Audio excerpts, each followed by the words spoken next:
Welcome to the final explainer in our 10-part series. Over the course of this tutorial, we've really dug deep into the comprehensive research from Virtualization Options LLC. They're that Colorado-based technology research and advisory group we've been talking about.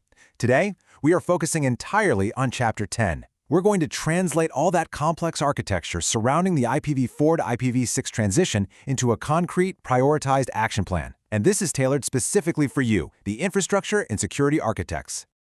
All right, let's dive right into this command-driven checklist. Because look, we are finally crossing the finish line. We've talked about the theory, we've analyzed the risks, and right now, it is time to lock down your network. This is really the culmination of everything we've covered so far, completely distilled down into immediate remediation steps and strategic controls. To get us there, we'll move structurally through 5 essential steps: inventory and visibility, purging deprecated tunnels, firewall rule set parity, ICMPv6 filtering, and finally, Layer 2 controls. Let's get into it. Step 1. Inventory and visibility. The golden rule of security architecture absolutely applies here. You simply cannot secure what you cannot see. So proactive auditing has got to be your baseline. You absolutely must audit all your hosts to find active IPv6 stacks that aren't being administratively managed. I mean, think about it. Modern operating systems turn IPv6 on by default, right? That creates a massive blind spot. Plus, you've got to configure your vulnerability scanners explicitly for your IPv6 ranges. If they're only checking your IPv4 inventory, any service listening on IPv6 is literally just bypassing your entire vulnerability management program. And of course, make sure you strictly document every single transition mechanism you're using, whether that's a 6 and 4 tunnel, NAT64, or DS Lite. While we're still on the topic of visibility, take a hard look at your SIEM. It needs to be fully IPv6 capable. If you're relying on NetFlow or IPFX for collection, those protocols require proper configuration. Their template sets absolutely must include IPv6 address fields. If they don't, well, those crucial IPv6 flow records are going to be completely invisible to your security analysts, and we definitely don't want that. All right, step 2, purge deprecated tunnels. We need to strip away those legacy transition mechanisms that are just introducing unacceptable attack surfaces. Now, this number right here, 3544, is incredibly important.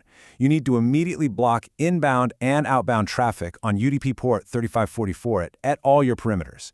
Why? Because this is the port used by Teredo. Blocking it is a total non-negotiable step to kill unauthorized Teredo tunnels trying to bypass your edge security. You also need to deploy some very specific blocks to kill off these other legacy tunnels. For Protocol 41, block it at your perimeter firewalls and only permit explicitly documented 6 and 4 tunnel broker IPs. For 6 to 4 and Teredo, block their prefixes, that's 2002:16 and 2001:32 respectively, unconditionally at your perimeter. Seriously, there is zero legitimate reason to receive this traffic unless you're actively operating a relay. And finally, ISAP, disable it entirely across all your hosts and routers. Just migrate any leftovers straight to native dual stack. Moving right along to step 3, firewall rule set parity. It's time to look at the perimeter itself and enforce absolute parity between your IPv4 and IPv6 access controls. Here's the deal. Every single permit or deny rule in your IPv4 rule set must have a mirrored corresponding equivalent in your IPv6 rule set. This is such a common failure point. You've got to audit IP6 tables completely separately from IP tables on all your Linux hosts. And the exact same logic applies to Windows. Verify your Windows firewall IPv6 profile independently of the IPv4 profile. But let's be real, manual auditing just doesn't scale. So, this architect's checklist mandates automation. If your organization is using firewalls as code deployments, you must automate parity checking directly inside your CI/CD pipelines. You want to set up your logic so that if an IPv6 rule is missing for any existing IPv4 rule, the pipeline just automatically fails. Boom. That proactively stops parity gaps from ever reaching production. Step 4. ICMPv6 filtering. Security architects are totally used to locking down ICMP in legacy networks, but IPv6 requires a much more nuanced approach. Unlike legacy IPv4 networks, where dropping ICMP was basically a standard defense tactic, you must never outright block all ICMPv6. Seriously, doing that will just break your network. Instead, the mandate here is to implement strict RFC 4890 compliant ICMPv6 filtering across every single one of your firewalls.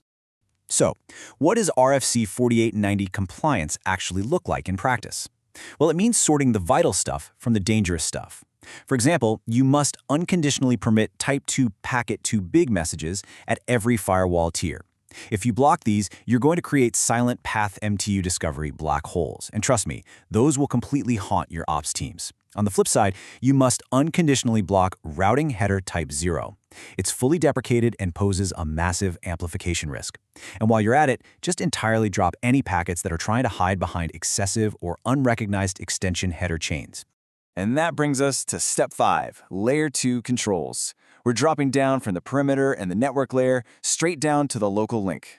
Down at the access switch level, you basically have 4 distinct jobs to lock things down. First up, use RA Guard on all your access ports so router advertisements are only ever permitted from authorized uplinks. Second, lock down DHCP-v6 Guard to restrict server messages to those exact same uplinks. Third, deploy dynamic ND inspection to cross-reference your neighbor discovery messages against your binding tables. And fourth, if you happen to be managing highly sensitive segments, really consider using send to add cryptographic authentication to those neighbor discovery messages. And just like that, the checklist is complete. This action plan takes all the complex architectural theory and vulnerability analysis we've been covering throughout this entire virtualization options series and turns it into concrete, immediate defenses. By working through these 5 steps, literally from high-level visibility straight down to layer 2, you are establishing a solid, secure, modern operational posture. So, I want to leave you with this final, provocative thought. You now have the exact blueprint for a secure IPv6 transition. The research is crystal clear and the steps are totally actionable. But are you taking the imperative steps to actually enforce these controls, like automated rule set parity, in your enterprise right now? Thank you so much for joining me for this comprehensive explainer series. Now it's time to get to work.